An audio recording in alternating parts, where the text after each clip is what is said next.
여러분 혹시 매일 마시는 우유 때문에 오히려 건강을 해치고 계시는 건 아닐까요? 아니 우유가 몸에 나쁘다고요? 이렇게 생각하실 분들이 많으실 텐데요. 저도 처음엔 믿을 수 없었어요. 하지만 제가 오늘 말씀드릴 내용을 듣고 나면 그동안 내가 우유를 잘못 마셨구나 라고 깨닫게 되실 거예요. 실제로 50대 이후 분들 중에 우유를 잘못 마셔서 오히려 뼈가 약해진 분들이 의외로 많다는 사실 알고 계셨나요? 오늘은 중장년층이 우유를 제대로 마시는 방법 그리고 절대 하면 안 되는 실수들에 대해 자세히 알려드릴게요. 끝까지 보시면 여러분의 건강 관리에 정말 큰 도움이 될 거예요. 중장년층에게 우유가 특히 중요한 이유. 우선 중장년층에게 우유가 왜 중요한지부터 말씀드릴게요. 50대가 넘어가면서 우리 몸에는 큰 변화가 일어나요. 특히 뼈 밀도가 매년 1에서 2%씩 감소하기 시작하거든요. 여성분들은 폐경 이후 더욱 빠르게 감소해요. 이때 칼슘 섭취가 정말 중요해지는데요. 우유 한 컵에는 약 300mg의 칼슘이 들어있어요. 이는 하루 권장량의 약 30%에 해당하는 양이에요. 그런데 여기서 중요한 포인트가 있어요. 단순히 칼슘만 많이 먹는다고 해서 뼈가 튼튼해지는 게 아니라는 거예요. 칼슘이 제대로 흡수되려면 다른 영양소들과의 조화가 필요해요. 우유에는 칼슘뿐만 아니라 인, 마그네슘, 비타민 D 그리고 양질의 단백질이 균형 있게 들어있어서 칼슘 흡수를 도와주거든요. 이래서 우유가 중장년층에게 특히 좋은 식품이라고 할 수 있어요. 대부분 사람들이 하는 치명적인 실수. 그런데 말이에요. 대부분의 분들이 우유를 마실 때 심각한 실수를 하고 계세요. 첫 번째 실수는 바로 찬 우유를 그대로 마시는 거예요. 냉장고에서 꺼낸 차가운 우유를 벌컥벌컥 마시시는 분들 많으시죠.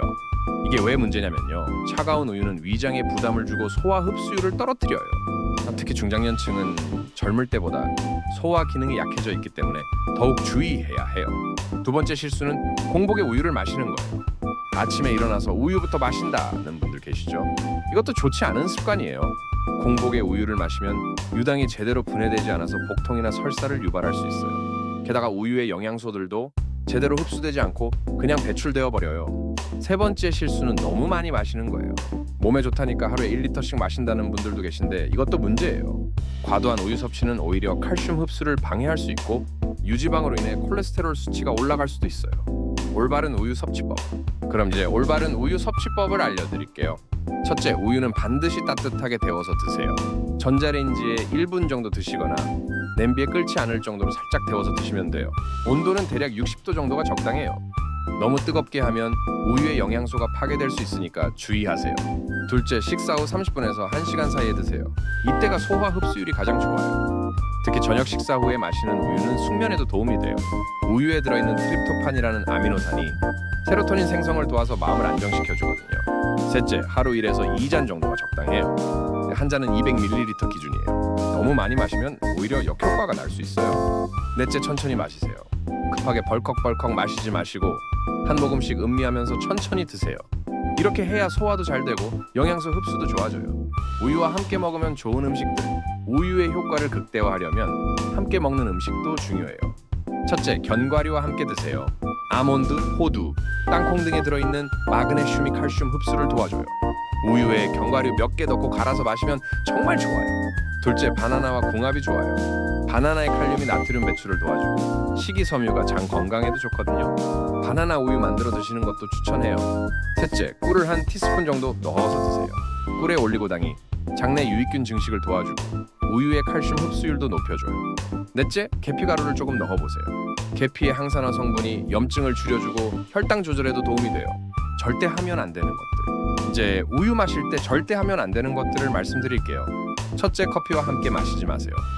많은 분들이 카페라떼 좋아하시는데 커피의 카페인이 칼슘 흡수를 방해해요. 우유의 이점을 제대로 못 누리게 되는 거죠. 둘째, 철분 보충제나 철분이 많은 음식과 함께 먹지 마세요. 우유의 칼슘이 철분 흡수를 방해할 수 있어요. 시간을 두고 따로 드시는 게 좋아요. 셋째, 탄산음료와 절대 함께 마시지 마세요. 탄산의 인산이 칼슘과 결합해서 흡수를 방해해요. 넷째, 술 마신 후에 우유 마시는 분들 계시는데 이것도 좋지 않아요. 알코올이 칼슘 배출을 촉진시켜서 우유의 효과가 떨어져요. 유당불내증이 있다면 중장년층 중에는 유당불내증 때문에 우유를 못 드시는 분들도 계세요. 이런 분들은 무리하지 마시고 다른 방법을 찾아보세요. 첫째, 무유당 우유를 드세요. 요즘 마트에서 쉽게 구할 수 있어요. 둘째, 요거트나 치즈 같은 발효 유제품을 드세요. 발효 과정에서 유당이 분해되어서 소화하기 쉬워져요. 셋째, 두유도 좋은 대안이에요. 식물성 칼슘과 단백질을 공급받을 수 있거든요. 넷째, 유당분해 효소를 복용하시는 방법도 있어요. 의사와 상담 후에 결정하세요. 우유 보관법도 중요해요. 우유의 영양소를 제대로 보존하려면 보관법도 신경 써야 해요. 첫째, 냉장고에서 4도 이하로 보관하세요. 문 쪽보다는 안쪽에 보관하는 게 온도 변화가 적어서 좋아요. 둘째, 개봉한 우유는 3일 이내에 드세요. 오래 보관하면 영양소가 파괴되고 세균이 번식할 수 있어요. 셋째, 직사광선을 피하세요. 빛에 노출되면 비타민들이 파괴될 수 있어요. 넷째, 우유팩을 자주 흔들지 마세요. 불필요한 충격은 우유의 구조를 변화시킬 수 있어요. 특별한 상황에서의 우유 섭취법.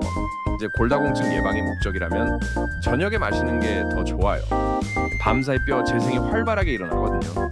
불면증이 있으시다면 잠들기 1시간 전에 따뜻한 우유 한 잔 드세요. 멜라토닌 생성을 도와서 숙면에 좋아요. 소화 기능이 많이 약해진 분들은 우유를 조금씩 나누어서 드세요. 한 번에 많이 마시지 말고 하루에 여러 번 나누어서 드시는 게 좋아요. 당뇨가 있으신 분들은 무지방 우유를 선택하세요. 그리고 혈당 지수가 낮은 견과류나 통곡물과 함께 드시면 혈당 상승을 억제할 수 있어요. 마무리. 지금까지 중장년층을 위한 올바른 우유 섭취법에 대해 알려드렸어요. 핵심만 다시 정리해드릴게요. 따뜻하게 데워서 드시고 식사 후 30분에서 1시간 사이에 드시고 하루 1에서 2잔 정도만 드시고 천천히 마시세요. 그리고 견과류, 바나나, 꿀 같은 것들과 함께 드시면 더욱 좋고요. 커피, 철분제, 탄산음료와는 함께 드시지 마세요. 여러분의 건강한 노년을 위해서 지금부터라도 올바른 우유 섭취 습관을 만들어 보세요. 작은 변화가 큰 건강 개선을 가져올 거예요.